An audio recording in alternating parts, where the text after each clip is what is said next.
Good evening. We bring you the latest in the world of sports. I'm Paulo Del Rosario. And we give you the conversations you want to hear from your favorite sports icons and athletes. I'm Boom Gonzalez, and in tonight's game plan, we'll break down the thrilling Game 5 victory of the Meralco Bolts against the Magnolia Hotshots in the 2021 PBA Philippine Cup semifinals.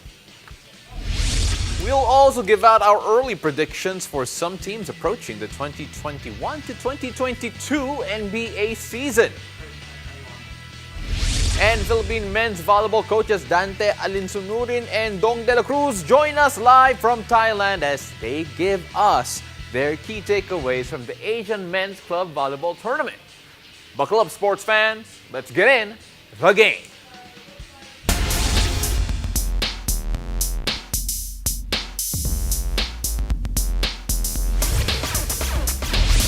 The light goes on. The Meralco Bolts live to fight another day as they extend their semifinal series against the Magnolia Hotshots Pambansang Manok 102-98. Both teams came out throwing haymakers down to the final seconds, but it was Allein Maliksi who stood tall with a monster game, dropping 29 big points on 7 of 8 shooting from deep to extend the series for the Bolts. Take a look at the playoff picture that we flashed just a while ago, and we take a look at that. And Magnolia still threatening to eliminate the Meralco Bolts, and at the moment, the TNT Tropang Giga with a big advantage over the San Miguel Beermen with a chance to take a lead in their series. So still a lot of basketball to be played here, and the finals far from set. Now joining us to discuss that roller coaster of a game, we have PBA Rush anchor Carlo Pamintuan. Carlo. Hello. Hello, it's you here again. I mean, like, it's so close yet so far. But Carlo, this game in general, it felt like Magnolia were about to shut the door on Meralco. Great first half performance, and it all changed up in that second half. I think Maliksi was incredible. Your thoughts on what Meralco did today, because it looked like time was running out on them? I think it was a decision coming from the Meralco Bolts to just fight fire with fire because there was nothing else working for them. We know that coming into this series, nakafocus sa depensa itong magkabilang koponan. They are both outstanding defensive teams. But when you have Allein Maliksi not being able to see a lot of minutes because you are worried about kung sino yung dedepensahan niya, can he match up with someone like Calvin Abueva, for example? Can he match up with one of the speedier guards with a Paul Leon defense? Then, malilimitahan din yung opportunities niya to take shots. If he can't stay in the game for a while, then hindi mo ma-maximize talaga yung galing nitong si Allein Maliksi. He has not scored in double digits for this entire series up until this explosion. And those two big threes. Exactly. 2 points, exactly. Right? Yeah. In the other game that they won, he had 9 points. That was his biggest output of the series so far. And those 2 3-point shots late in the ball game, to just seal the win were huge, were humongous for Meralco. Kasi fouled out na itong si Chris Newsome at that stage of the ball game. Well, the same with the case with Allein Maliksi, who had 2 points. Ganun din sila Pinto and Newsome in the previous game. Yeah. Although Newsome did have 11 points, but it ain't 24. And then, of course, Pinto also had a pretty good game today.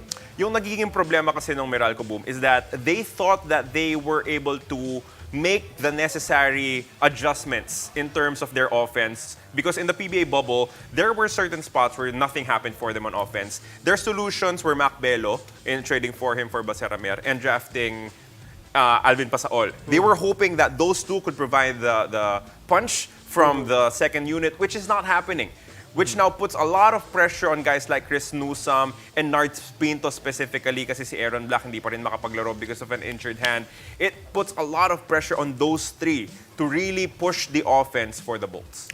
Of course, when you look at the way the Bolts performed in general, it felt like they really needed that second half kick to finally get past a Magnolia team who felt like they were doing the right things. We have to also give credit to the almost perfect game of certain Mark Baroka. But it's that new father energy again that's running through him, and he was tough stuff, Carlo. Yep, 9 of 10 from the field, 0 turnovers. Another good game from Mark Baroka, coming off a 2-point, 1 of 9 game nung natalo sila, no, to back-to-back big performances from him. But for Meralco, napakalaking bagay din, Pao, yung return nitong si Raymond Almazan. Yeah. It's different when you have a big man like him coming back because it just gives you a little more confidence that you will be more competitive in rebounding. He was, I think, a plus 17 in about 30 minutes. So that is a big deal for Meralco.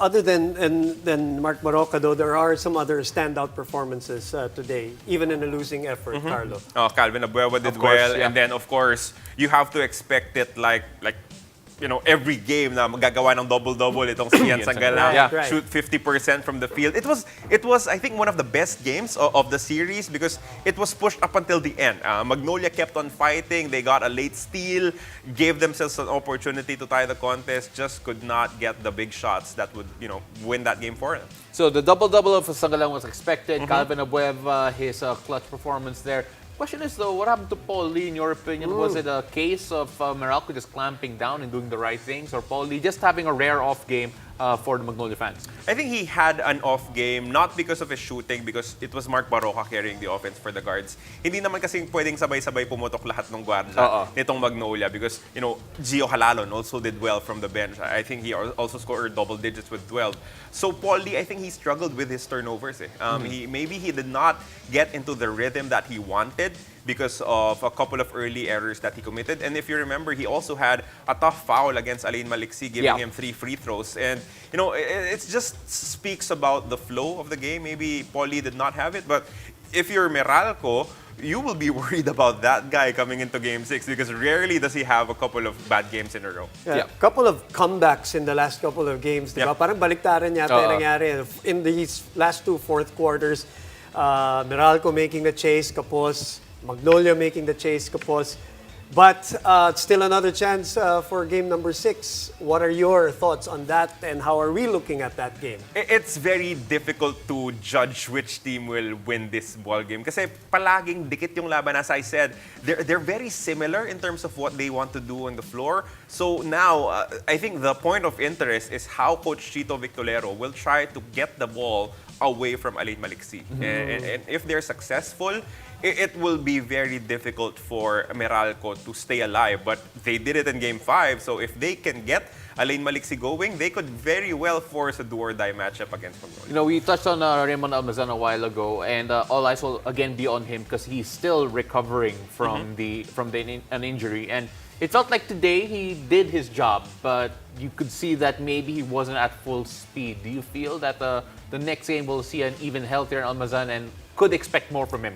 I think the biggest thing about the performance of Almazan was the 30 minutes that he played. Yeah, diba? absolutely. I mean, if he is not anywhere close to being 100%, I don't think Coach Norman would trust him with 30 minutes in the ball game. So I think he's very close to being, healthy, and, expect more from Raymond Almazan in the next game. Am I allowed to ask you what your pulse is for game number 6, Carlo? Because Pulso lang naman. Because Pulso. it might factor into my play calling. I would plead the fifth and not answer. Are you calling the game or I'm calling the game? I don't know, but I think I'm calling one of the games. So We'll settle that at the break. At the break. Walang predictions muna, okay? All right, so after the break, we'll give out our early predictions for some teams approaching the 2021 to 2022 NBA season. Stay tuned. You're watching The Game.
You're still watching the game. The NBA preseason is here, and that only means that we are days away from the 2021 to 2022 NBA regular season.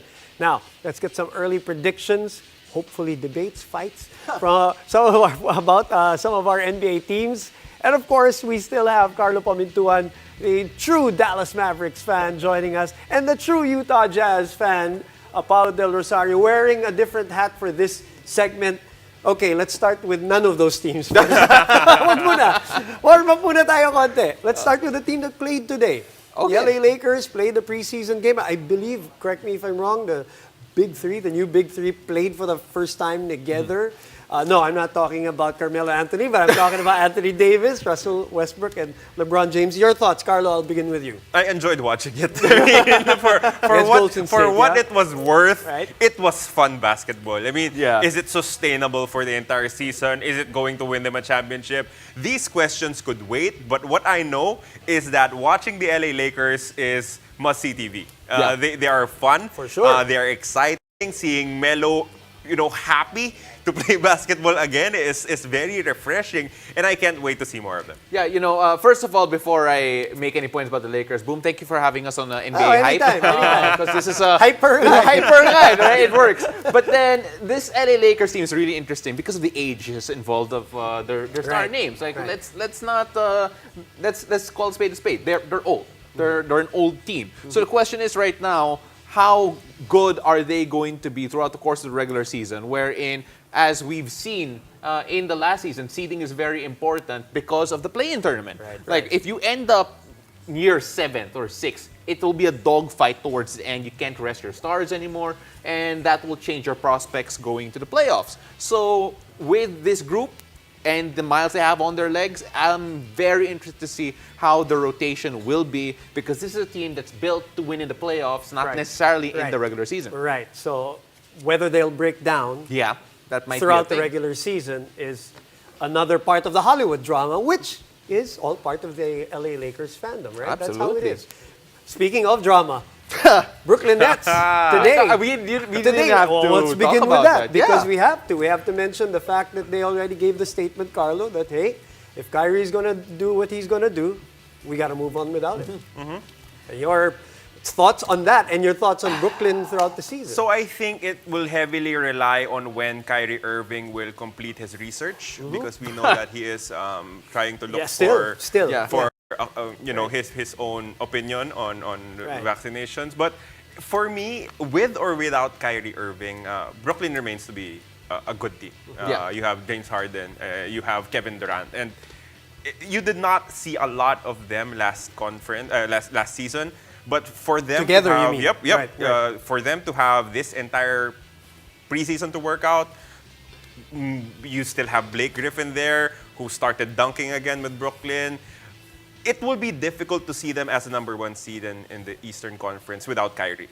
But Do you- if he's there, I think they could pull it off. I'd actually say that they are the favorites to end up at the top of the Eastern Conference. Without Kyrie? Even without Kyrie. If Really? Simply because they still have a James Harden, they still have a Kevin Durant, and their backup cast isn't, they aren't as. So what's the difference between this team and the team that lost in the Well, Eastern first of all, you have a Conference Finals? healthier. This You is have a what I've been healthier. waiting for. Yeah. Please. No, really. Please, no, seriously. Because no. remember, they lost because Kevin Durant's feet are too long. that one They three-pointer. still lost. I know. What I'm It what I'm sounds saying like is, excuses coming from you. of course it does, because you're hearing it from me. My point is that Kevin Durant, a year now with the Brooklyn Nets, and now that he's actually more acclimated, I actually feel that he'll have a bigger year compared to last year, and that might be enough to push them over the hump that was the Milwaukee Bucks, and then make it to the finals and still be one of the favorites. Milwaukee will have something to say. Miami will have something to say. Yeah, absolutely. They may win against Miami, but they may be painful wins against Miami this year. Speaking of more Eastern basketball, Chicago may not be as painful to watch anymore this year, Carlo. Yeah. At least, at the very least, right? You said this to our friends. Certainly great moves Right, coming yeah, from Chaparaneta's team. Is it enough?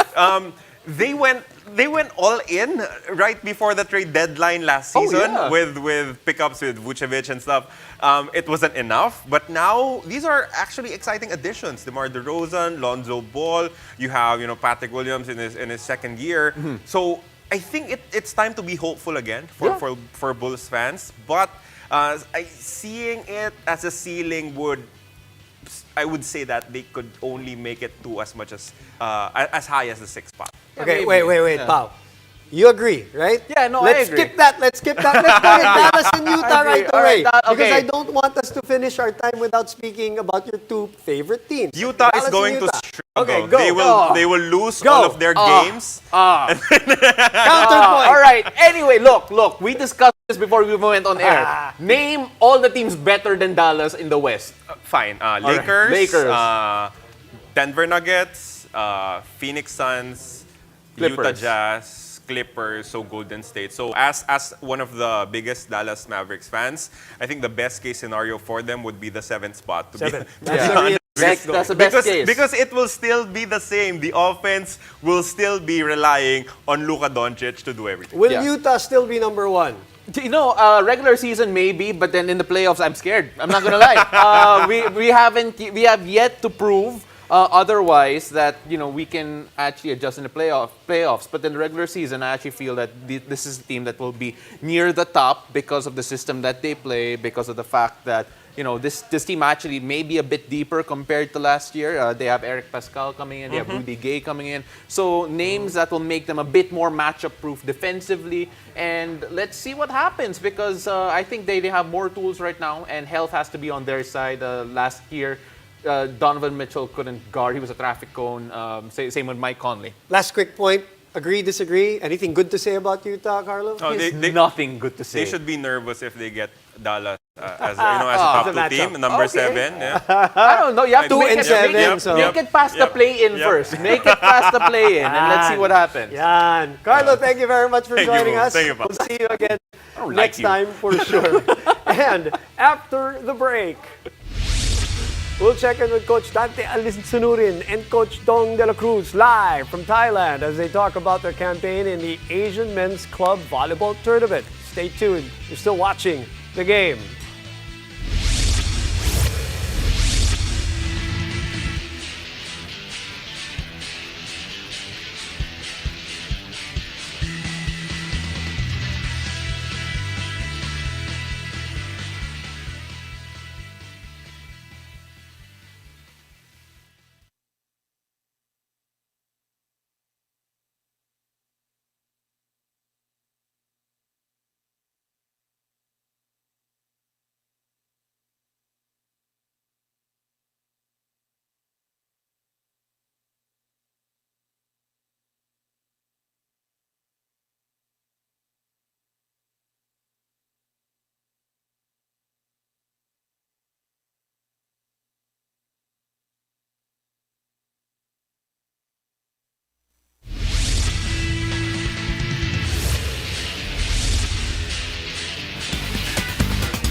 Welcome back to the game. I'm Paulo Del Rosario. The Nabisco Philippines men's volleyball team ended their Asian Men's Club volleyball journey today, finishing 9th with a classification match win against Sri Lankan CEB. Of course, they won that 3-2. And tonight, coaches Dante Alinsunurin and Coach Dela Cruz join us live from Thailand, fresh from their victory. Coaches, congratulations. Kamusta naman kayo dyan? Ay, magandang gabi po. Maraming salamat po sa pag-invite. Okay naman po. Medyo nanalo sa kanina. Actually, katatapos lang. Nakawala? Ikahang? I think better na yan, Coach. Yeah, that's better, Coach. Parang mas okay na, Coach. Go ahead. Say, Okay. All right, well, Coach, first of all, Yes, that journey, thank you. Coach Dante, first of all, that journey that you have taken there in Thailand, it has captivated the nation. Could you tell us a bit about yung development ng team nyo from yung first match nyo to that final match where you finally got the win? Yes, siyempre, sobrang naging maganda yung performance namin mula nung first game namin hanggang ngayon na natapos yung last game namin. Unti-unti na ibabalik sa mga bata yung po naman yung nawala sa amin nung after ng pandemic na natigil kami sa training namin. Then ito lang yung kauna-una competition pagkatapos nung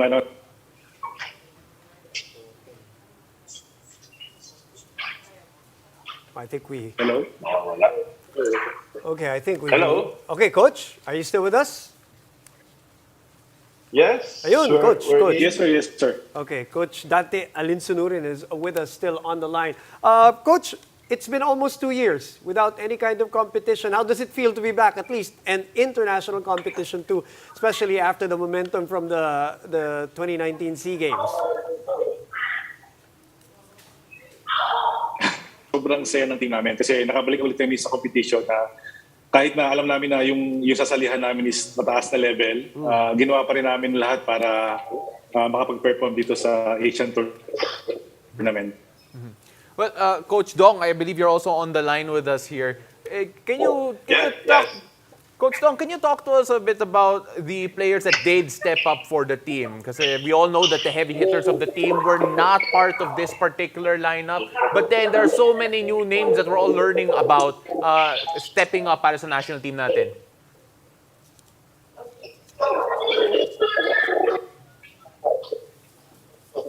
Right, so I think we're having a bit of a problem. Actually, this is the chance for the others to perform. Ano nila, yung kung sino mag-step up pag wala yung dalawang gunner natin. Knowing the capability of Brian and Mark, no? So mahirap palitan. But there are players na nag-step up, no? Especially Jao Uman. Nakita natin dito. Alright, yung binabanggit ni Hello. Coach, yung binabanggit ni Coach Jao Mandal, who really caught fire dito sa tournament sa Korat in Thailand. Coach Dante naman, what is the biggest takeaway for you and the team, especially yung newcomers dun sa team that you saw na pwede nating gamitin in the future? Obviously, maganda rin ang ipinakita in this tournament. But what are your takeaways from the newcomers and from the tournament in general? Siguro in general, kailangan na agad namin mag-start pag-uwi namin guys sa Thailand. Then siguro mostly ipag-focus kami dun sa efficiency rate namin sa service receive kasi yun talaga yung kinulang namin dito sa liga na to yung paano namin itaas yung percentage ng service namin and then yung receive namin.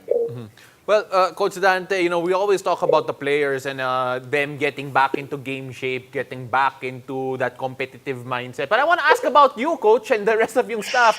How were you able to adjust to getting back into competing again? Kasi I'm sure even for you, it was an adjustment to finally get back to competing. Yes, siyempre. Sobrang hirap talaga. Sobrang yung adjustment talaga namin. Parang day-to-day talagang ginagawa namin. Di lang yung sa paglaro, pati rin yung about the relationship namin between players. Kailangan namin malaman kung ano yung nasa sa loob nila at kailangan namin kung ano pa yung kondisyon ng katawan nila para hindi kami magka-problema sa bandang huli. Kaya yun lang, sobrang patience lang kami sa ginagawa namin sa kanila. And medyo naging magandang resulta na naging ito paano nakapag-perform kami ng maayos dito sa Asian Tournament.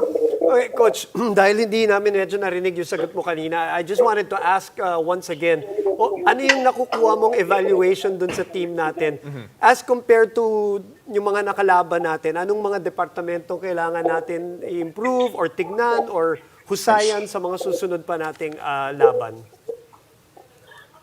Ang kailangan talaga natin mag-improve talaga yung yung service receive namin kasi doon kami mababa talaga yung porsyento namin sa dalawang skills siguro pagdating namin sa Pilipinas more magpo-focus kami talaga sa kailangan yung service namin iskargahan namin then yung service namin sa namin yung porsyento para may hatid namin doon sa setters. Yes, sir? All right, Coach Dong, I just want to ask you a bit about yung mga newcomers team. Of course, there are 4 newcomers part of this lineup. Can you tell us a bit about what they brought to the team, both from a personal perspective and as players on the floor? They are actually we are 20 sila sa sa pool every time wala yung iba, anytime pwedeng hugutin pagdating sa mga games. So ang mga newcomers ngayon is JP Bugawan, Nico Almendras, and si Isay Marasigan at saka si Sumanggid. So all in all naman they gave good account for the match, especially si JP, Sumang, lahat naman sila nakita naman namin na talagang pwede laban talaga. Oh, Coach Dong. At saka, Coach Dante, maganda sa ginawa nyo dito sa tournament sa Korat. Nakalaro lahat, Talagang everybody got some good court time, some good play time. Now, I guess the question is, from here on in, Coach Dante, what is the plan? What are we looking at in terms of tournaments or training, whether it's locally, pagbalik nyo dito sa Pilipinas, or internationally? Yes, pagbalik namin, nag-request na kami na mag-start ulit na kami ng practice. Then, kung papala rin kami na makasama kami dun sa Champions League na ginagawa ng PNBF as a exhibition game. Kasi importante na makalaro na agad kami ng player kasi sobrang tagal namin natigil. And hopefully, mag-prepare na kami para sa SEA Games namin sa next year. Well, Coach Dante, before we let you and Coach Dong go, because I'm sure you're going to celebrate the win and look back at this entire journey. Pero when you look at the development of your players, kasi you played mostly everyone, or gave everyone good court time as we mentioned a while ago. Is there anyone in particular that surprised you in terms of yung development nila? Because again, we haven't seen them since the SEA Games, since 2019. Is there anyone who took care of themselves particularly very well and have developed into even better players from the last time you saw them? Coach Dante? Talagang naging nangyari sa team effort. Kung ano man yung pwedeng adjustment na ginagawa namin sa loob. Kasi naging problema talaga namin yung pag-start namin ng training, kung sino ba talaga yung gagamitin. And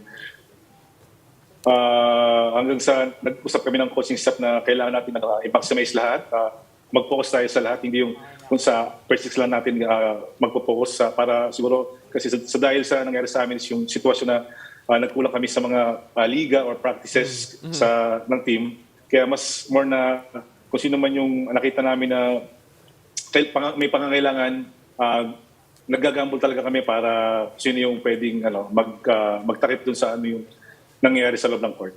Okay, Coach Dong, Coach Dante, maraming salamat. Congratulations for the win tonight. Salamat din sa oras na ibinahagi niyo sa amin right after that win. And go ahead and celebrate with the rest of the team and we'll see you back here when you fly over back to the Philippines. Maraming salamat, Coach. May we want to thank Rebisco, and of course, yung main sponsor namin is Rebisco, PNBF, kay Sir Tatsusara, and of course, Congressman Congressman Cayetano, and of course, PSC at saka POC.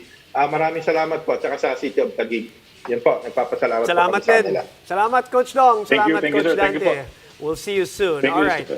In the meantime, great news, more great news. You can now catch world-class sports like the UFC, UEFA, Formula One, NFL, and many more, all in high definition via Signal TV's newest sports channel, Premier Sports. Enjoy its open viewing on Signal Channel 272 in high definition until October 15. Thank you for joining us tonight. My name is Boom Gonzalez. Catch us weeknights here on One News, One Sports, and One Sports Plus. I'm Paulo Del Rosario, and this has been The Game.